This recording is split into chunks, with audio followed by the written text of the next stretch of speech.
Varsity. I'm Ryan Aber, joined by Jason Kersey, here to talk about the girls' high school basketball playoffs. Jason, Class A and B, one step away from the state tournament. Okarche pulled off a big win last week. Yeah, Okarche is, I believe, the only city area team in the A and B that's still viable in the A and B tournaments. Yeah, they've advanced to the areas where they'll play Copan. Copan's ranked number 2. In the state in Class A, and been a really good team. The winner of that game advances to the state tournament. Loser still has a shot to get in through the consolation stuff. But Okarche's won 12 games in a row. They started off the season kind of rough. They were really young, lost a lot of good players.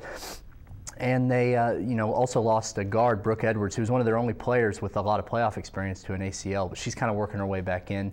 But they've had a lot of really young talent step up, and they look like they have a really good shot at making that state tournament. Do you think Okarche makes it to the state tournament, and do they do it Friday, or do they have to wait till Saturday night? I don't know. I don't know. I think that they could beat Copan. They've been on a roll, but just based on what Copan's been able to do this year, it seems more likely that they might have to get in the other way.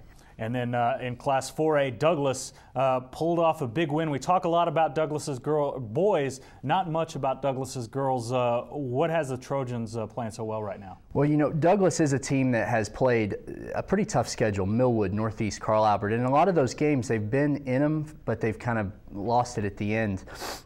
And that was one of the things that they didn't do this weekend at Cushing. They were playing number 4 Cushing to open the playoffs. It looked like it would probably be a win for Cushing, but they have a senior named Tiara Williams who signed with Grambling State. She scored 30 points, and they got the close win out there, and now they're going to open the playoffs, or open the regionals at home against Medill on Thursday.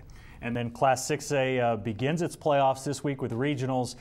Some interesting coaching connections at Edmond Memorial's regional. Right. Edmond Memorial is hosting Choctaw, Putnam City, and Putnam City West. Edmond Memorial's coach, Andy Peeler, is in her first year. She's previously coached at Choctaw and Putnam City. Both of those teams are now coached by her former assistants at those schools, and one of her former assistants at Putnam City is now coaching at Putnam City West, so it's a big family reunion there at Edmond Memorial.